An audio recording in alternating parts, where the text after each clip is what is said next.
You're listening to the Good Question Podcast with Richard Jacobs. Our goal is to make each of our guests exclaim, that's a good question. I don't know the answer. Because when that happens, it means you, the listener, may be inspired to learn more beyond the interview and to ask great questions yourself that lead to new insights. In this podcast, we cover historical and current anthropology, comparative religion, and history. Welcome, and let's get started. Hello, this is Richard Jacobs with the Good Question Podcast. My guest today is Chuck Cannon. He's a senior scientist. We're going to talk about ecological evolution. He's part of the Morton Arboretum. We're going to be looking at trees, the biology and behavior of individual trees, and again, what may be called ecological evolution. So, Chuck, welcome.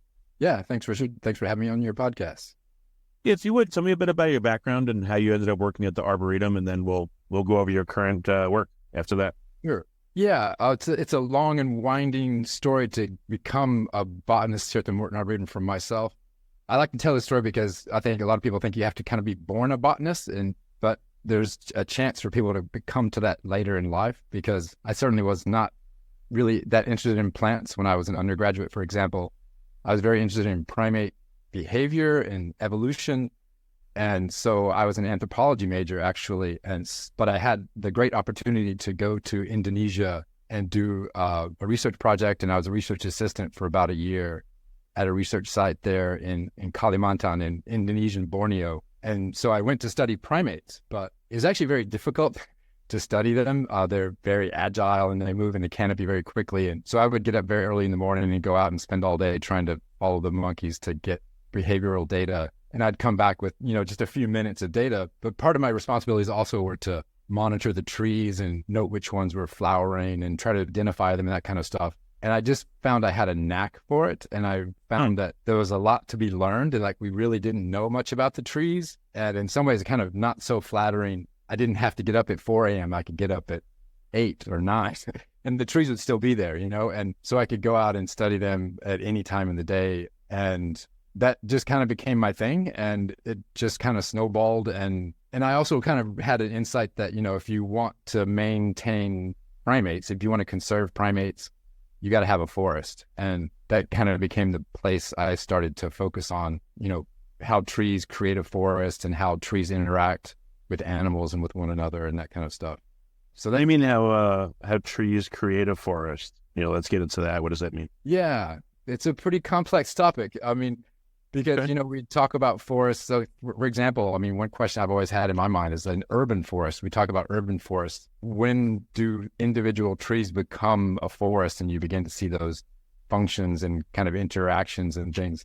So, from the natural kind of undisturbed forest, it is really dominated by trees. And so you have an environment that is completely created, many different kinds of microclimates and habitats and things on the surface of the branches and on the surface of the leaves. And so it's a very complex environment that these trees create that then allow a lot of other animals and insects and many other organisms to live there. So I guess by the root bundle, there's the rhizosphere there. There's all kinds of bacteria and fungi and everything. And I don't know if this is an apt analogy, but a tree seems to be like someone that has stuck their head in the ground. The brain of the tree. Maybe I'm wrong, appears to me the root bundle, and the head below ground takes in oxygen, but then the legs and the body, take in carbon dioxide. So it seems like the tree lives in two worlds, literally above and below ground. Very different. Yeah.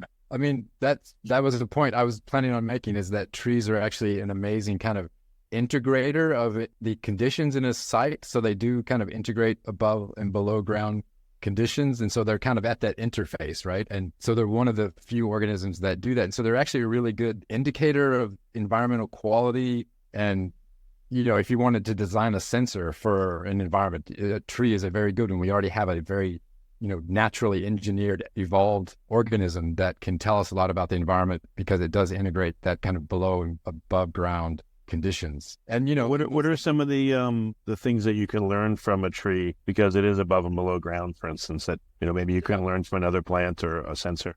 Well, for example, we can look at many different aspects of the tree's physiology. I mean, so a tree does have, in a sense, some vital signs, so each day sap begins to flow up the tree. So as soon as sunlight hits the leaves, you can have all that photosynthetic reaction beginning to occur, and you have, oxygen and carbon dioxide, water and carbon dioxide being combined, creating oxygen and sugars, and that's beginning to draw water up. So there's kind of a heartbeat a tree has once a day, so it just kind of kicks off, that sap begins to flow, and it responds a great deal to the environment. And depending on, soil moisture, the vapor pressure in the air, and then all the other parts of the plant, how well its vascular tissue, so it has, the way a tree grows, it's adding tissue on the outside of the stem every year. So most of the tree is actually dead. And I've heard that. Yeah. The trunk, there's just a ring of living tissue on the outside of the whole trunk, right? That's the bark. Exactly right. Yeah. So it adds that tissue on every year. And so it creates this ring. So that's how we can read the age of a tree, but we can also read a lot of other information out of the sequence of rings, how it grew in response to the environment. And so that there's a historical element to the tree being a sensor. So we've been able to reconstruct previous climates and things from being able to look at sequence of trees further and further back in history and align those rings where they've grown, in productive years versus drought years. And so what's the as a percentage of the circumference of a tree, or the thickness, the radial thickness, what percent is the living layer? Yeah, it's pretty small, honestly. Because you've got a single layer of cambium, which is kind of like the stem cell in a plant. It can differentiate into any tissue, and so the cambium is right there in between the xylem, which is on the inside, and the phloem, which is on the outside. And the xylem dies and becomes wood and actually functions while the cells are dead. So the conducting the liquid and nutrients and things up from the ground into the leaves, that is a passive process through negative pressure. And so there's nothing really pumping water out of the ground or anything. It's just the physical structure of those wood cells that allow the water to be drawn up from the roots to the leaves. And so those tissues die as they develop. And that's just right on the inside, right underneath the bark. And then you have the phloem, which is the living tissue that is kind of bringing things and distributing things across the whole plant from the leaves down to the roots. So there's hormones and sugars and other things being transmitted through the phloem. So really, if you have a tree that, let's say you have a really tall tree, I don't know, 100-foot tall redwood or something. Yeah. How would you ever get nutrients up to the leaves? Like, does the tree does it take the liquids up a certain height and then they sit for a while and collect in a basin and then they go up further? Like, or is it a continuous drawing all the way up the length of the tree that high? It's kind of a mystery still. Some of that is, it kind of defies physics in a certain sense, because you do have these very high negative pressures that are required to draw the water up that far. And you do have some kind of reservoir. You just have a column of water. And that's why really tall trees, they are at the physiological limits of the height at which you can draw that water. So they can be quite vulnerable to drought and things. So like the fog and things. And so actually trees can take in water through their leaves to some extent. And there's been some evidence of that. And it's a little bit controversial and not clear in all cases, but in a situation where you have very high humidity and fog and things, that's condensing on the leaves and on that tissue, the plant can actually draw in moisture above ground and at height. So the really tall trees, yeah, it's quite amazing how they do, but it really requires it has to be a completely unbroken column of water, and it involves kind of how water molecules behave in really tiny capillaries, and so they're connected together, cohesive to the sides of the wall, and things like that. Oh, okay. So yeah, maybe capillary action is able to overcome the pressure drop that's needed to get water up that high. And you can have embolism. So you have air pockets. So that's the threat to a tree. If we get, air bubbles in our vascular system, we can very quickly die. A tree it will accumulate air bubbles as it gets more and more drought stressed, because just that tension is too much, and any kind of, imperfection in the surface or any kind of impurity, they can actually pop a bubble out, and that will then block that part of the vascular system. And so as that accumulates, as a drought continues, the tree can eventually not be able to draw sufficient water up. But then the water... Well, as the drought happens, the tissues would dry out and shrink, I would think, unavoidably, and that would cause mechanical stress on the rest of the system. And the tree does react too. I mean, it can do things like just shut down its stomates and just basically hold its breath and not photosynthesize as much. And so it doesn't transpire. And in trees, there are different strategies that trees can take depending on their physiology and things to prevent.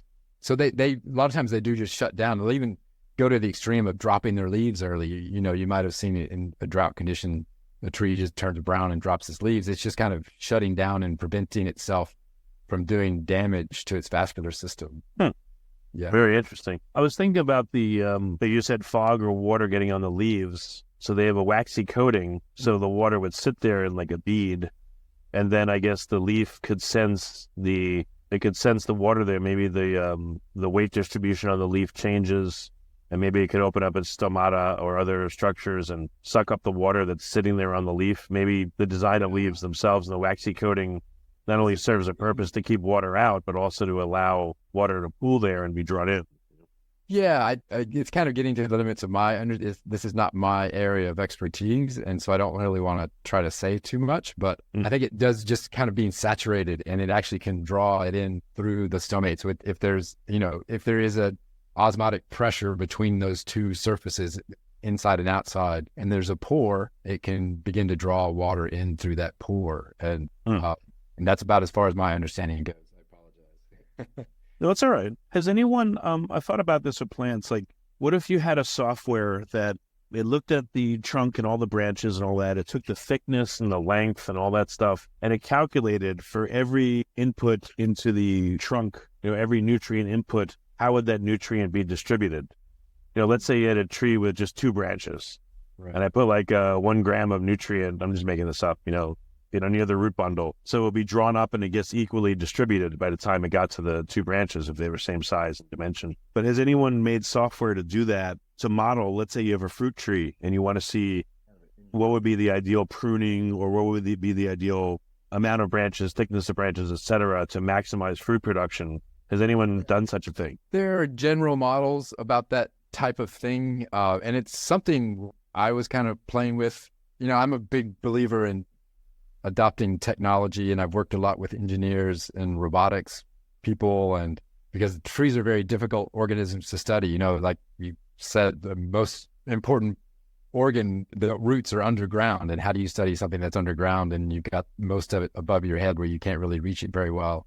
So we've done things, the technology has advanced pretty quickly. You can use photogrammetry or LiDAR these days to create a 3D model of a tree, but they're very complex structures, and that's one thing I've learned. I've yet to find a mathematician who can really kind of put all that together.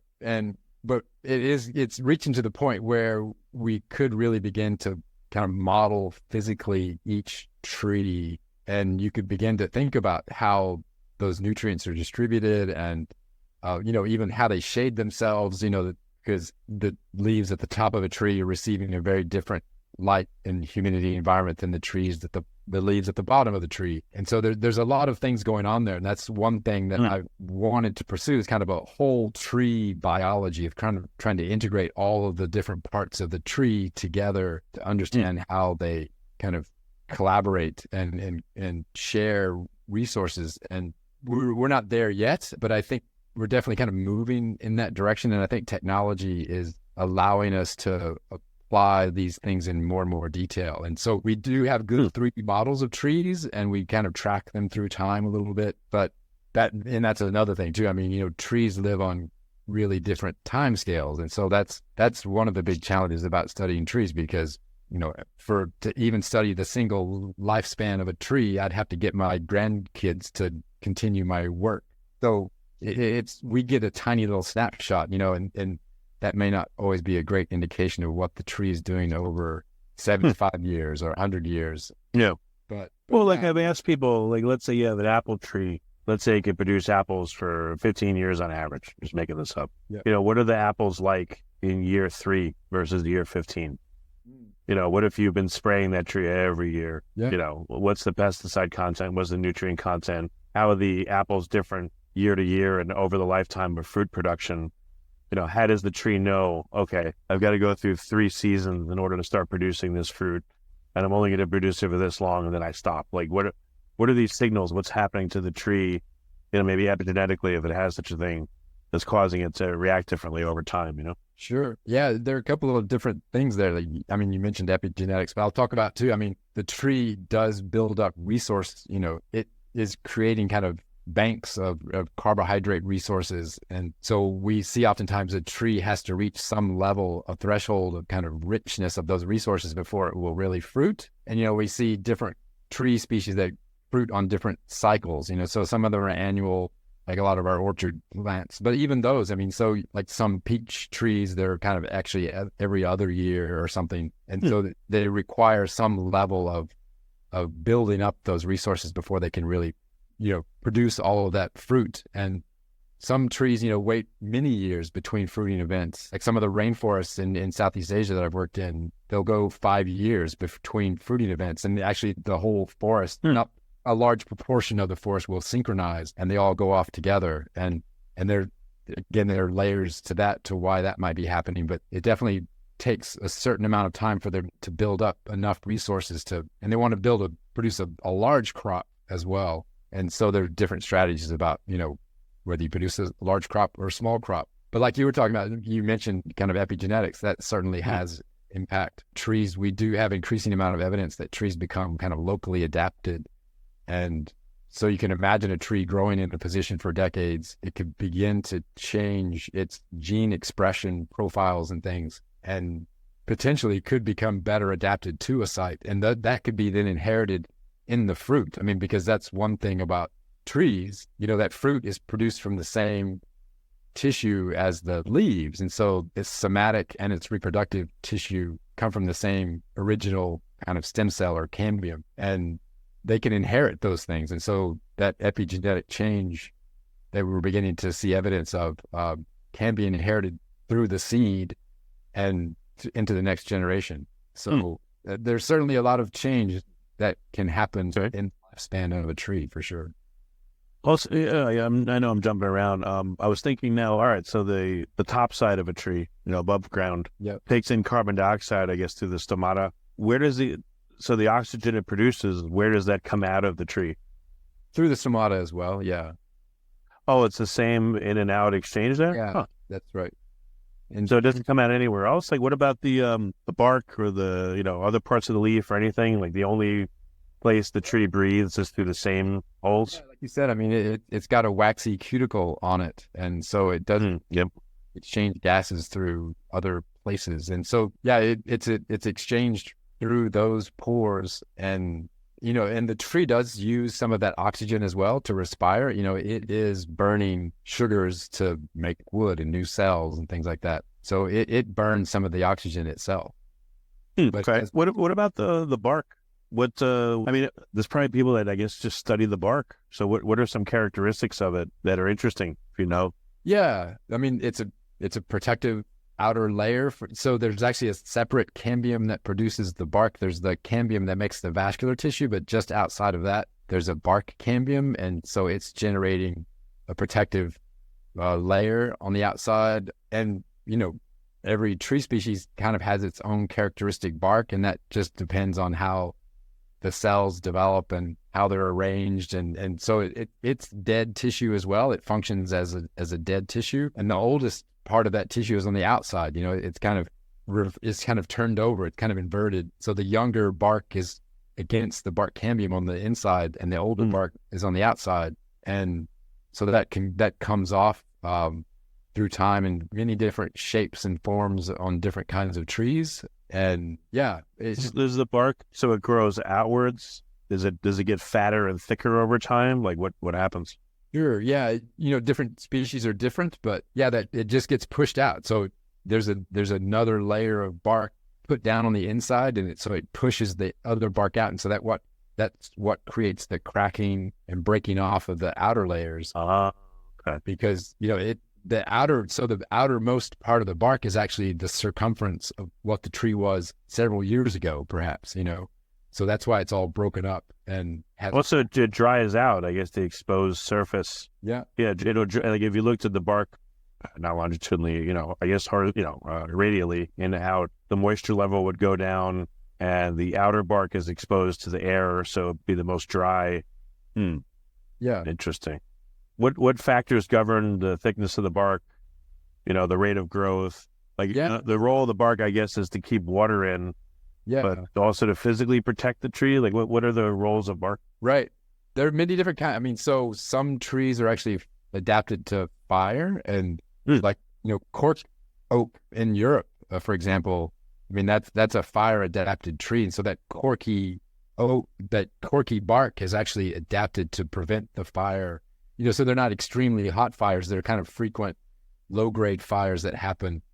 And so once the tree is large enough and it's got a big corky layer of bark, that fire won't really do any damage to the tree. So some barks actually do perform very direct physical protection of the tree from environmental factors. But yeah, it's, also they keep out insects. So, that living tissue that I've talked about, that cambium that's producing the xylem and the phloem just inside the bark, there's a lot of sweet stuff in there. That's where the sap is, and that's where all the nutrients are. And so lots of insects and things want to get to it. And so you have a lot of boring beetles and things. And so the bark prevents those things from being able to easily access.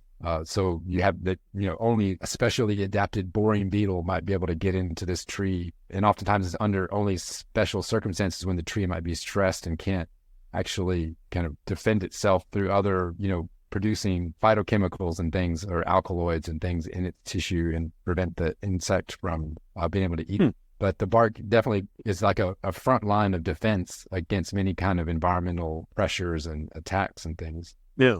Interesting. What is if you look at it under a microscope, what would the cells of the bark look like? Like how does its composition differ?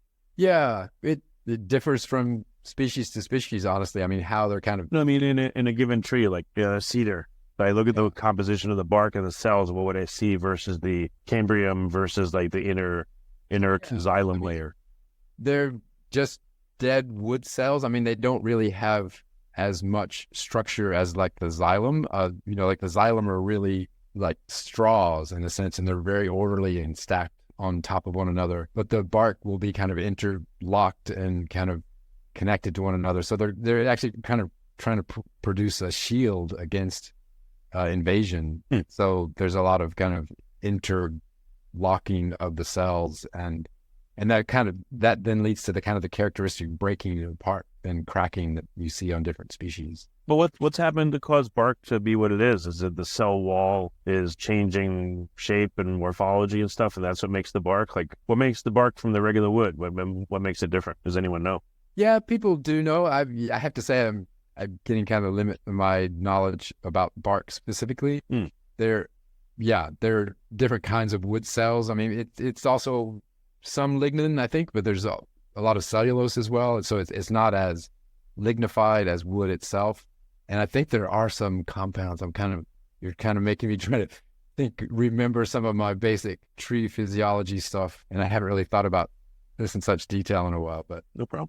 Yeah, I guess the more, at first it seems like, what's to talk about with trees? But the more I'm sitting here looking at some outside, and the more I look at them, the more questions come to mind. And there's a lot of complication to them. It's amazing. It's crazy, They're very complicated and fascinating organisms. I mean, in some ways, that's what drew me to them, is like I was talking about wanting to study primates compared to trees in the past. And I just found trees they're almost like an alien life form. I mean, they're completely, they have a central nervous system. They don't have kind of a vital organ in a way, like animals have like vital organs, and we're very symmetrical, and we have, very pre-programmed set of organs and where they're positioned and things. But a tree is very adaptable to its circumstance and can be very plastic and responsive to the environment. And it's just a very different way of living and evolving. And I've found that very fascinating through my career because it is a big challenge. I think it takes a lot of imagination to try to think like a tree,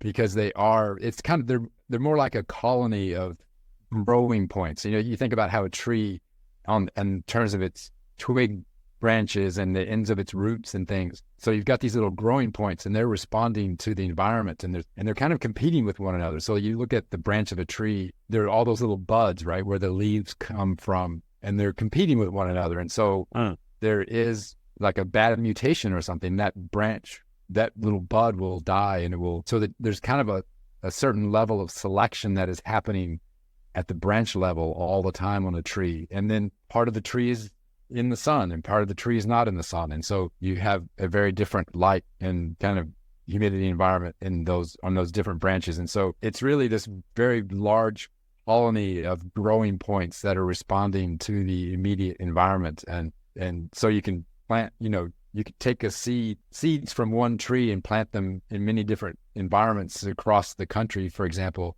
and they would grow into very different trees, even though they're all very closely related to one another.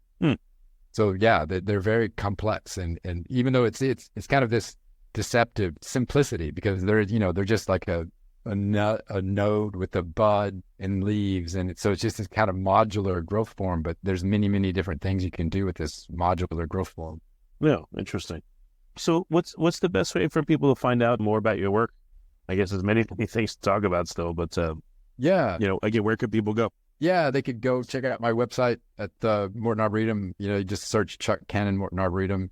I'm there on that website. I don't really have a great social media presence, and I've ResearchGate. If you're really interested in the science that we do and some of the more technical stuff, I'm on ResearchGate. Okay, but yeah, I'm actually moving to Singapore later this year because I've botanic gardens for the last few decades of my career, and I'm getting back to the tropics. So I did a lot of my early work in Southeast Asia, and I'm going back to the Singapore Botanic Garden to lead a team in forest and tree research there. And so I'll be moving there. And so, I'll have a presence there and on their website as well. And I hope to kind of develop, I feel like I haven't done enough science communication. I feel like it's the one thing I have not done enough of. And so that I appreciate the opportunity to speak on your podcast about these things, because I think we do need to make people more aware of how fascinating trees are and how important forests are and things.